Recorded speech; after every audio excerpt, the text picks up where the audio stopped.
DC Types here. Let me show you what's on the workbench today.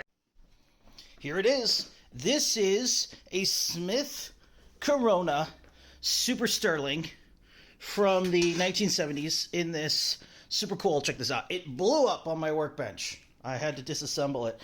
These aren't too easy to get apart. Really great machines. For some reason, to deal with typos in this era, people used pencils. Just pencil erasers. Just old school. Not so much whiteout.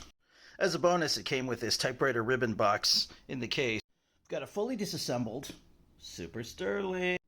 And I get all this gunk and grime off of the parts, address a few bits of rust, and then after literally washing it, I will take this 21-gallon air compressor and blast it out and lubricate it, and then bam, it'll be ready to go.